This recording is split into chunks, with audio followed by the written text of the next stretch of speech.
In the hushed elegance of Manhattan's most exclusive restaurant, a billionaire leaned across his table and whispered something in Latin to his dinner companion.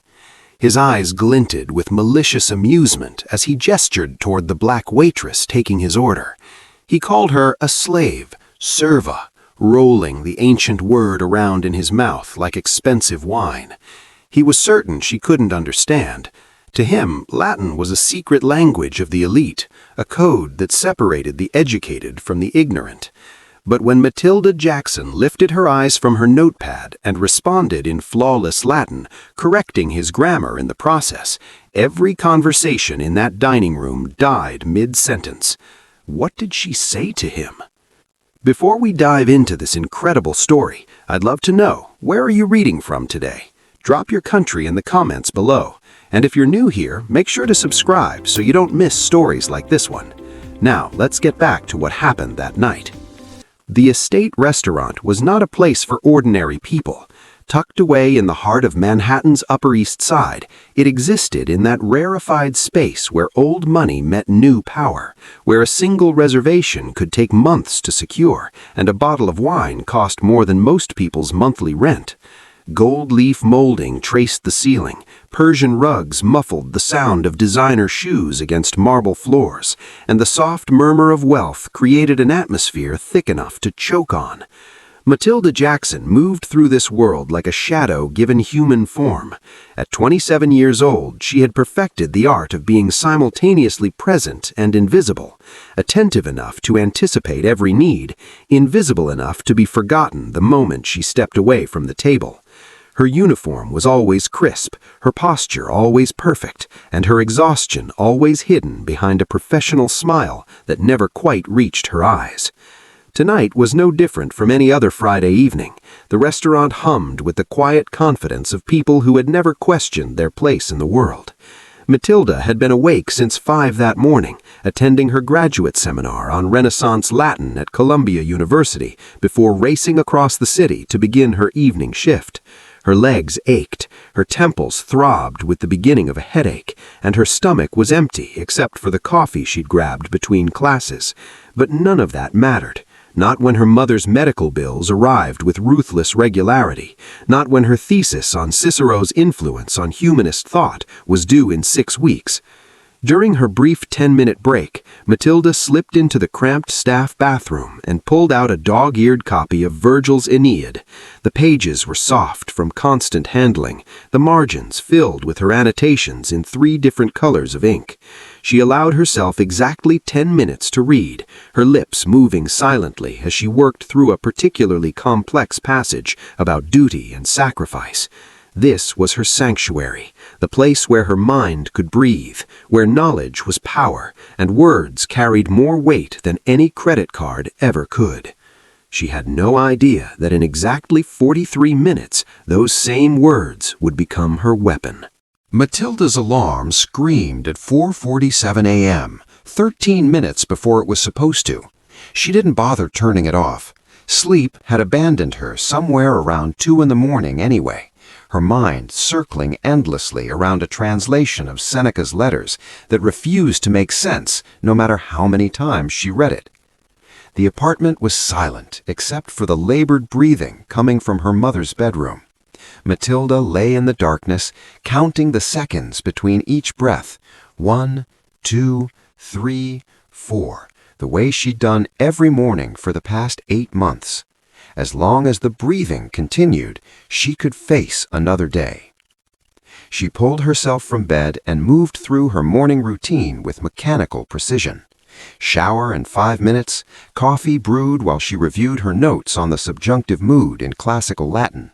Toast eaten standing up while she highlighted passages in her worn copy of Livy. By 5:43 a.m., she was dressed in clothes that straddled the impossible line between graduate student and caregiver. Practical enough to change her mother's IV, professional enough to sit in Professor Turner's seminar without looking like she'd slept in her car. The subway ride to Columbia took 43 minutes. Mathilda used every second, her Latin grammar book balanced on her knees while the train lurched through the darkness beneath the city. Around her, other early risers dozed or scrolled through their phones. None of them were translating Cicero's speeches on justice while calculating whether they could afford both their mother's medication and next month's rent. Professor Turner's seminar started at 7 a.m. sharp. Only 6 students had signed up for Advanced Latin Prose Composition, the kind of course that separated those who loved Latin from those who merely needed it for their degree. Mathilda sat in her usual seat at the back, her notebook already open, her mind hungry for the only 90 minutes of her day that belonged entirely to her. The accusative of exclamation, Professor Turner announced, her silver hair catching the fluorescent light, is one of Latin's most emotionally powerful constructions.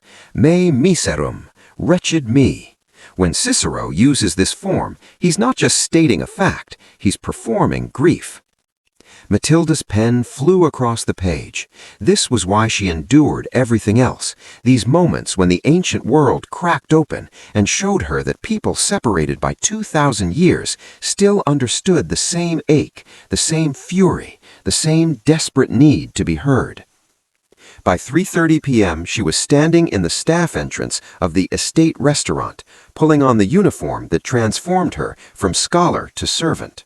Her feet already hurt from the day's walking, her eyes burned from too little sleep, but she tied her apron with practiced efficiency and stepped into the dining room where people who had never worried about money in their lives waited to be served by someone they would never truly see.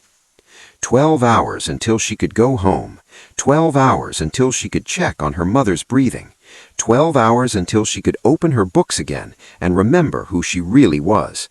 She had no way of knowing that tonight those two worlds were about to collide. Dr. Rosa Turner had been coming to the Estate restaurant for 17 years, always on Friday evenings, always requesting table 14 in the corner, where the light was softest and the noise of Wealth's performance felt slightly muted. At 63, she had earned the right to certain rituals, and this was hers: a glass of Barolo, the duck confit, and 2 uninterrupted hours with whatever book she was reading. Tonight it was Tacitus, his acerbic observations on power and corruption, as relevant now as they'd been in the 1st century. But Rosa found herself unable to focus on the ancient historian's prose. Her attention kept drifting to the young woman moving between tables with the kind of exhausted grace that Rosa recognized all too well. She'd noticed Mathilda Jackson 3 months ago, seated in the back row of her advanced Latin seminar, taking notes with an intensity that bordered on desperate. The girl never spoke unless called upon, never lingered after class to ask questions the way ambitious students usually did. But her translations were flawless, her essays revealed a mind that didn't just understand Latin, but felt it, the rhythm, the rhetoric, the furious precision of Cicero's arguments. And now here she was, wearing a server's uniform in a restaurant where the cheapest entree cost more than a week of groceries. Rosa watched as Mathilda delivered champagne to table 7, her posture perfect, her smile professional and empty. The couple didn't even glance at her face. They took their glasses and continued their conversation as if the drinks had materialized by magic, as if the woman who brought them existed only as an extension of their will. Rosa knew that invisibility. She'd worn it herself once, decades ago, when she'd waitressed her way through graduate school at a steakhouse in Chicago. Back then, people had at least pretended to say thank you. Now, wealth had grown so vast that common courtesy seemed beneath them. She'd made it her business to learn more about Mathilda after that first seminar. A few discreet inquiries revealed the outline of a familiar story. Brilliant student, impossible circumstances, a mother whose medical bills devoured every dollar before it could be spent on anything as frivolous as survival. Rosa had seen it before. She'd lived it before. The Academy loved to celebrate students who overcame adversity, but it rarely bothered to remove the obstacles that made such overcoming necessary. Mathilda disappeared into the kitchen, and Rosa caught a glimpse of her through the porthole window, leaning against the stainless steel counter, her eyes closed, her shoulders sagging for just a moment before she straightened and pushed back through the swinging doors, smile restored, dignity locked away. That spark, Rosa thought, that refusal to let circumstances define you. She'd seen it in her own reflection 35 years ago, and she'd sworn then that if she ever had the power to help someone like her younger self, she wouldn't hesitate. She'd been waiting for the right moment to approach Mathilda, to offer mentorship, perhaps even financial assistance through one of the university's discretionary funds. But timing mattered. Offer too soon, and pride would build a wall. Wait too long, and exhaustion would break something that couldn't be repaired. Rosa returned to her Tacitus, but kept one eye on the dining room. Sometimes the right moment announced itself. Sometimes you just had to be patient and watch for it. Tonight, she had a feeling, patience was about to be rewarded. David Gonzalez arrived at the estate restaurant the way he arrived everywhere, 15 minutes late and absolutely certain the world would wait. He pushed through the entrance with his companion, a woman in a burgundy dress whose laugh was slightly too loud for the hushed atmosphere, slightly too eager to impress. The brown suit he wore probably cost more than most people's cars. It was tailored to perfection, the kind of fit that required 3 separate appointments and a tailor who flew in from Milan. But somehow, despite the expert craftsmanship, it made him look smaller rather than larger, as if the suit was wearing him instead of the other way around. Marcus, the maitre d', moved forward with practiced diplomacy. "Mr. Gonzalez, welcome back. Your table is ready." "Not that one." David cut him off, gesturing dismissively toward the prepared table near the kitchen. His eyes had already found what he wanted. Table 8, the prime spot in the center of the dining room with perfect sight lines to every other table, the place where everyone could watch you and you could watch everyone watching you. There was only one problem. Table 8 was occupied. An elderly couple sat there, celebrating something quiet and private. They'd been there for less than 20 minutes, their first course barely touched. The man was holding his wife's hand across the table, saying something that made her smile in a way that suggested 50 years of shared history. "That table," David said, pointing. "I want that one." Marcus's professional smile tightened imperceptibly. "I apologize, Mr. Gonzalez, but as you can see, that table is currently—" "I don't care." David pulled out his wallet, black leather, monogrammed, and extracted his American Express Centurion card with theatrical precision.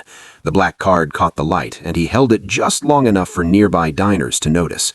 "Do you know what this is? Do you know what it means?" Marcus knew exactly what it meant. It meant a man who believed money could rearrange reality to suit his convenience.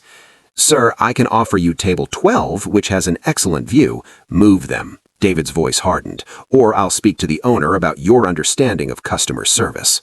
The threat hung in the air like smoke. Marcus glanced at the elderly couple, then at David, calculating which battle would cost him less.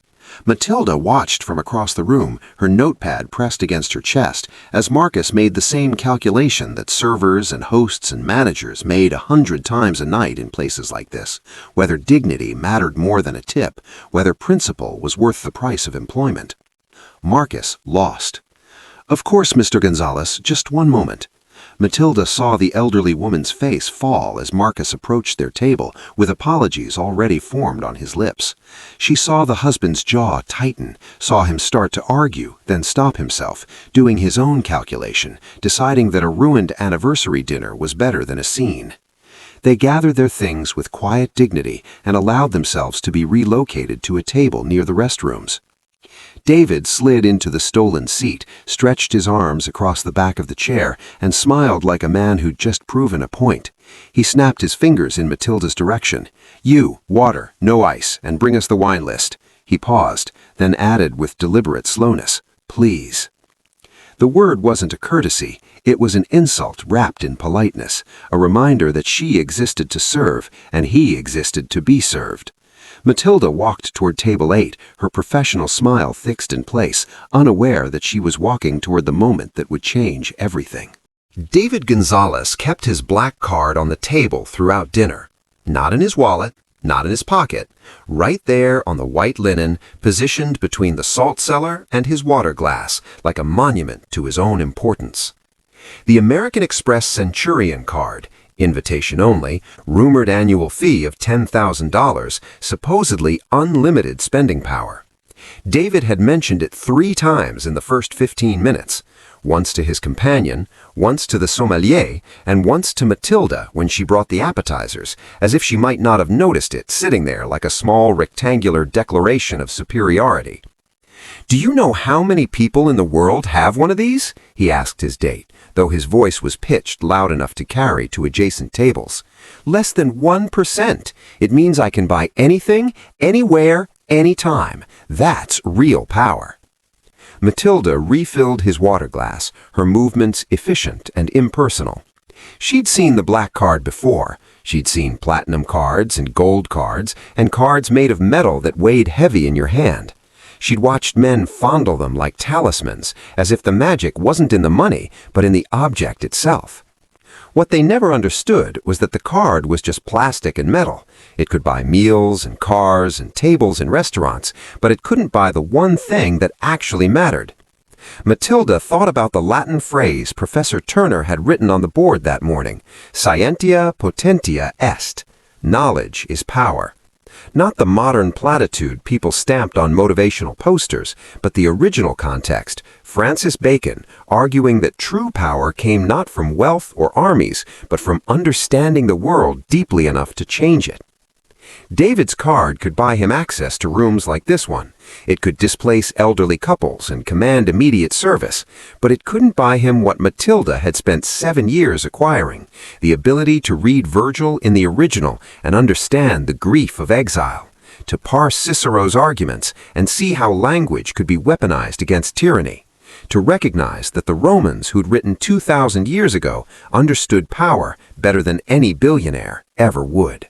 Pecunia non olet, she thought. Money doesn't smell. That's what Emperor Vespasian had said when criticized for taxing public urinals. Money was neutral, amoral, just a tool. It was what you did with power that revealed who you were. David had chosen to use his power to humiliate an elderly couple for the crime of occupying space he wanted. He'd chosen to treat the staff as extensions of his will rather than as human beings. He'd chosen to display his wealth like a peacock spreading its feathers, desperate for everyone to acknowledge his importance. And that, Mathilda knew from her studies of history, was the behavior of someone who understood power's appearance, but not its substance. Real power didn't need to announce itself. Caesar crossing the Rubicon hadn't needed to explain why his soldiers followed him. Cicero delivering his Catiline orations hadn't needed to wave his credentials before speaking. They simply acted, and the world rearranged itself accordingly. She set down a plate of truffle risotto, her hands steady despite her exhaustion. "Will there be anything else, sir?" David looked up at her, really looked at her for the first time, and Mathilda saw something shift in his expression. Perhaps he'd noticed that she was younger than he'd assumed. Perhaps he'd noticed that she met his eyes directly instead of staring at the floor. Perhaps he'd simply decided he was bored and needed new entertainment. Whatever the reason, his smile turned sharp. "Actually," he said, switching suddenly to Latin, "there is one more thing." David leaned back in his chair, that sharp smile still playing at the corners of his mouth.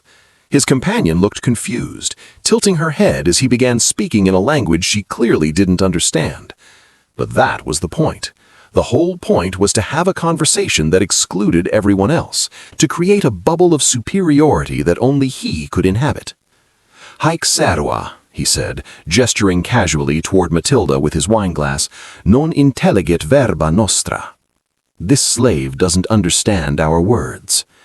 His Latin was clumsy, the kind learned in expensive prep schools where teachers cared more about athletics than grammar, but he delivered it with the confidence of someone who'd never been corrected, never been challenged, never been told that knowledge required more than just the ability to afford tutors.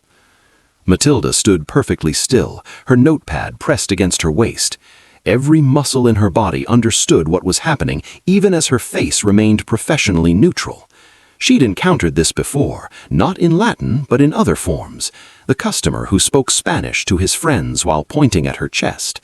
The woman who'd made comments in French about the help getting above their station.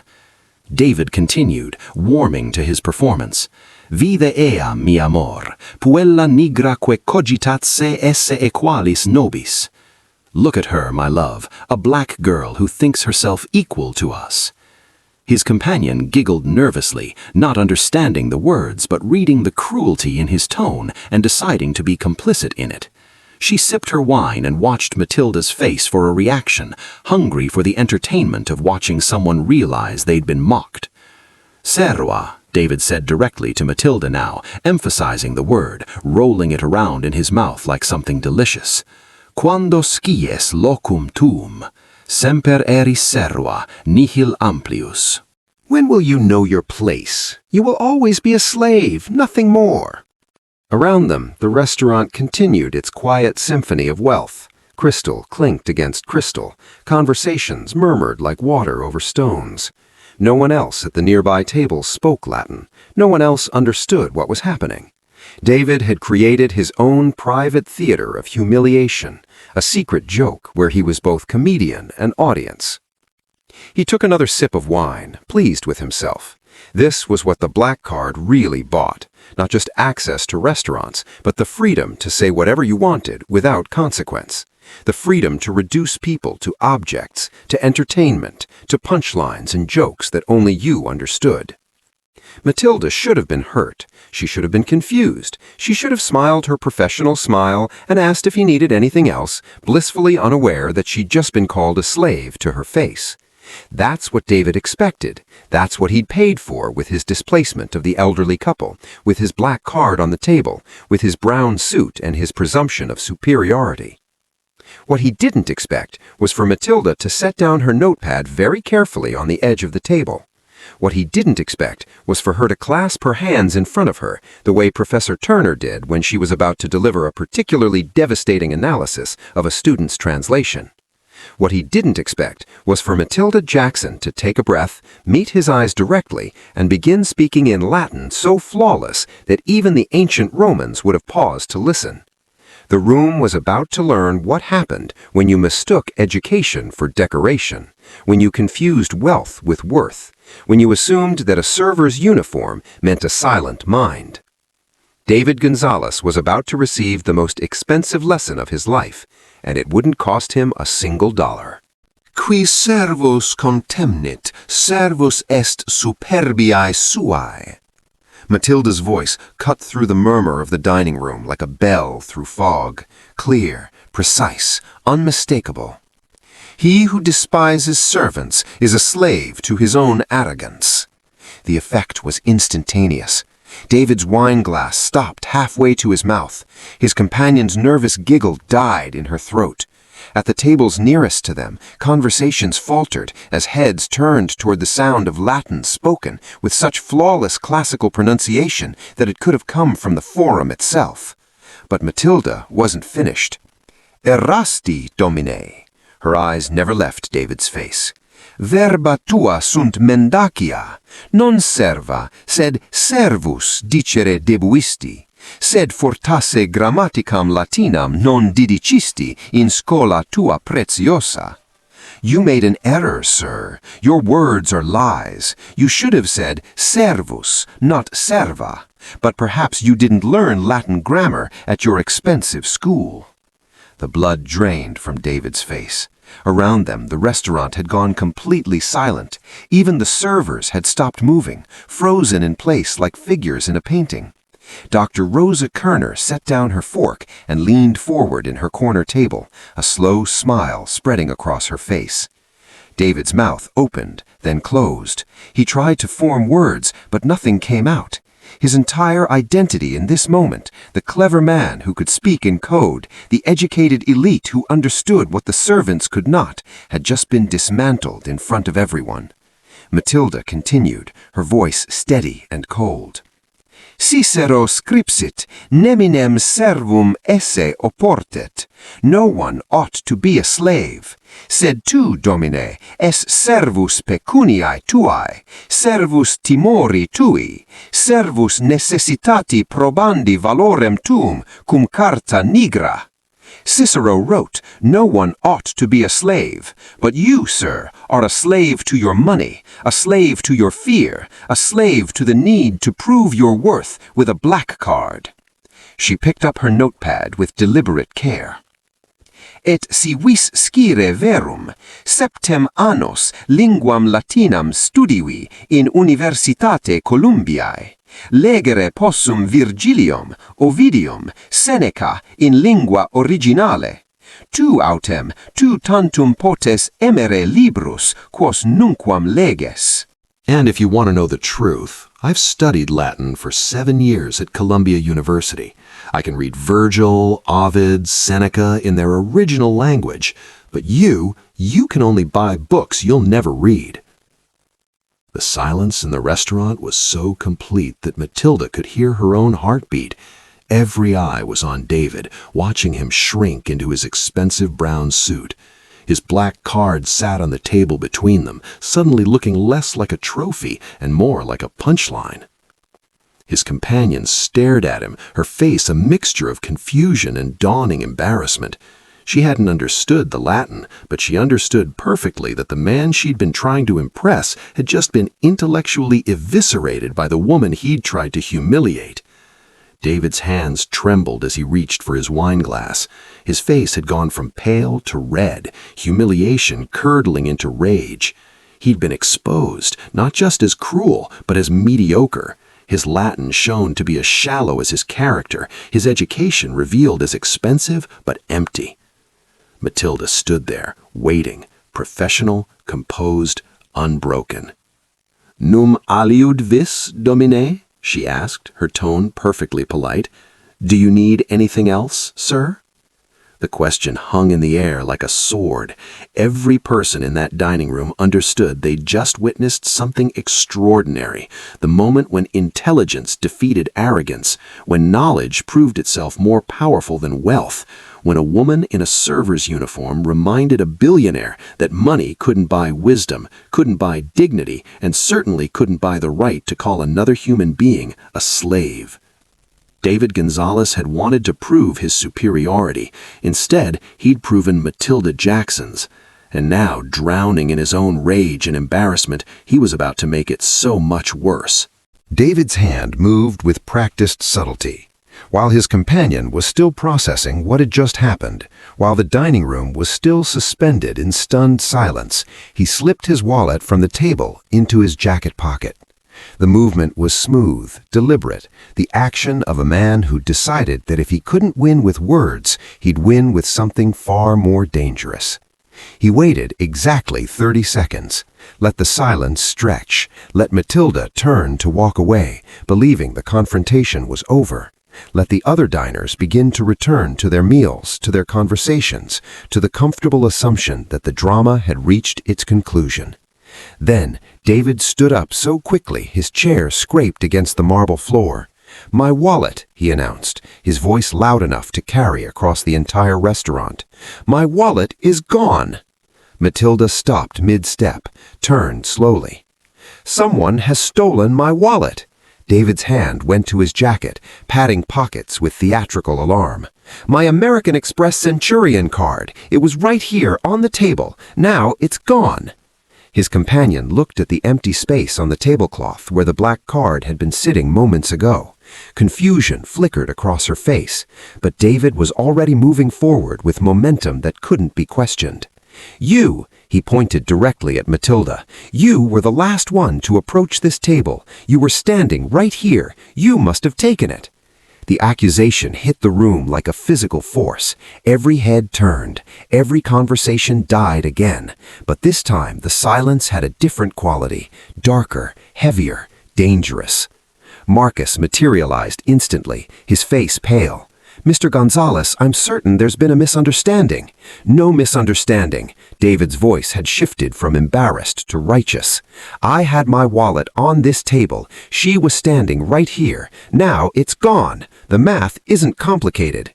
Mathilda felt the weight of every eye in the restaurant pressing against her skin. She knew this game. She'd seen it played before, though never against her directly. When a wealthy white man accused a black service worker of theft, the script was already written. The ending was predetermined. "Sir, I didn't touch your wallet," she said, her voice steady, despite the sick feeling spreading through her stomach.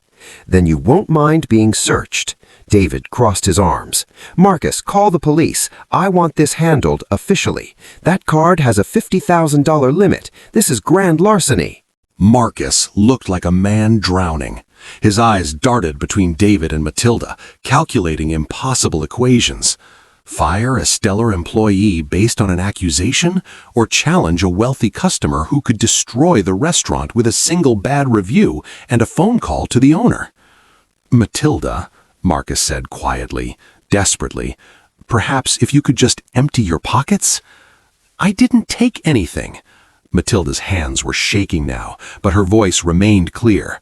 7 years of Latin, 7 years of studying rhetoric and logic and the careful construction of arguments. None of it mattered when faced with the oldest weapon in the world, the word of a powerful man against a powerless woman. David pulled out his phone. "I'm calling the police. I want her arrested for theft. I want her charged. I want everyone here to witness what happens when people forget their place." And there it was, the real crime Mathilda had committed. Not theft. There had been no theft, but responding to his cruelty with intelligence, exposing his mediocrity in front of an audience, making him feel small. That was what he couldn't forgive. That was what deserved punishment. The wallet sat in his jacket pocket, warm against his chest, the black card pressed against his ribs like a secret. David Gonzalez had learned long ago that when you couldn't win an argument, you changed the game. And in America, in a place like this, against a woman who looked like Mathilda, this particular game had rules that had been written centuries ago and never truly rewritten. He was about to win. He could already taste it. What he didn't know was that someone had been watching everything. Someone who understood exactly what game was being played. Someone who had the power to flip the board entirely. Dr. Rosa Turner stood up from table 14. "Excuse me." Dr. Rosa Turner's voice carried across the dining room with the kind of authority that came from 30 years of commanding lecture halls full of skeptical undergraduates. Every head turned toward the elegant woman in the corner, her silver hair catching the light, her posture radiating the calm confidence of someone who'd spent decades dismantling bad arguments. She walked toward table 8 with measured steps, her napkin still in her hand. "I'm afraid I need to interrupt this accusation," she said, addressing Marcus but looking directly at David. "I've been sitting at table 14 for the past hour and a half. I have an unobstructed view of this entire section of the dining room, and I can state with absolute certainty that this young woman did not take anything from this table." David's face flickered with irritation. "And who exactly are you?" "Dr. Rosa Turner, professor of classical studies at Columbia University." She smiled, thin and sharp. "I specialize in rhetoric, the art of constructing arguments and, more importantly, identifying fraudulent ones." The word fraudulent hung in the air like an indictment. "I watched this entire interaction," Rosa continued, her voice carrying to every corner of the now silent restaurant. "I watched you place your wallet on the table. I watched you speak in Latin, poorly, I might add, to mock this server. I watched her respond with eloquence that clearly surprised you. And most importantly, I watched what you did 30 seconds after she finished speaking." David's jaw tightened. "I don't know what you think you saw. I saw you move your wallet from the table to your left jacket pocket." Rosa's voice remained calm, academic, the tone of someone presenting evidence in a dissertation defense. The movement was subtle but unmistakable to anyone paying attention, and I was paying very close attention. Marcus looked between them, hope and terror warring on his face. "Mr. Gonzalez, perhaps if you could just check your pockets."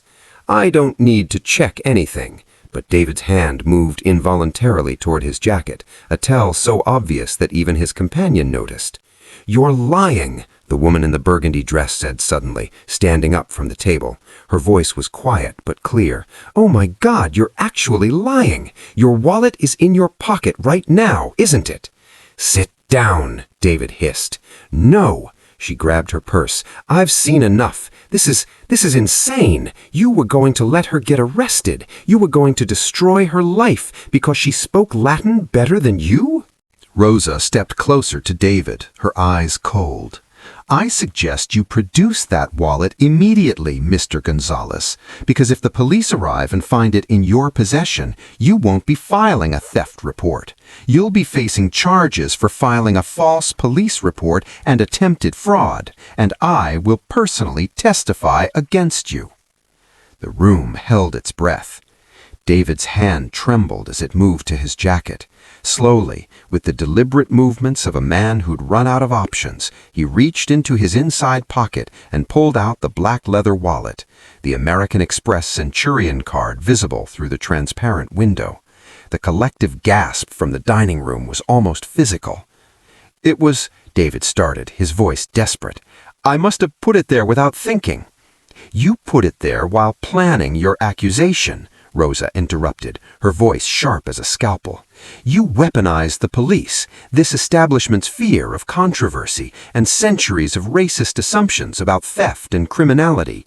You tried to destroy this young woman's life because she had the audacity to be smarter than you." Marcus's face had gone from pale to red. "Mr. Gonzalez, I think you need to leave, now." "Do you know who I am? Do you know how much money?" "I know exactly who you are. You're a small man in an expensive suit who just committed fraud in front of 50 witnesses.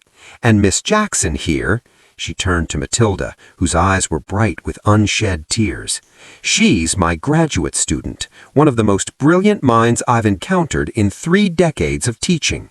And starting Monday, she'll be my teaching assistant with a full stipend." Rosa looked back at David with something close to contempt. "Your black card can't buy you out of this one, Mr. Gonzalez. Some things are simply beyond your price range." Mathilda sat in Dr. Turner's office 3 days later, the teaching assistant contract spread across the desk between them. The paperwork promised a full stipend, tuition coverage, and the end of 12-hour shifts in restaurants where men like David Gonzalez could try to destroy you for sport. "You don't have to decide right now," Rosa said gently, though they both knew the answer. "I accept." Mathilda's voice was steady, but her hands trembled as she signed her name. "Thank you. I don't know how to—" "You don't need to thank me. You earned this the moment you spent 7 years studying a dead language while working yourself to exhaustion. I just made sure you got what you deserved." Rosa paused. "How is your mother?" Mathilda's smile was small and tired. "Stable, for now. I told her what happened at the restaurant. She laughed so hard the nurse had to check her oxygen levels." It was true. Her mother had listened to the entire story from her hospital bed, her thin hand gripping Mathilda's, her eyes bright with something that looked like vindication. "My baby," she'd whispered, "my brilliant baby. You showed him what Jackson women are made of." That had been yesterday afternoon.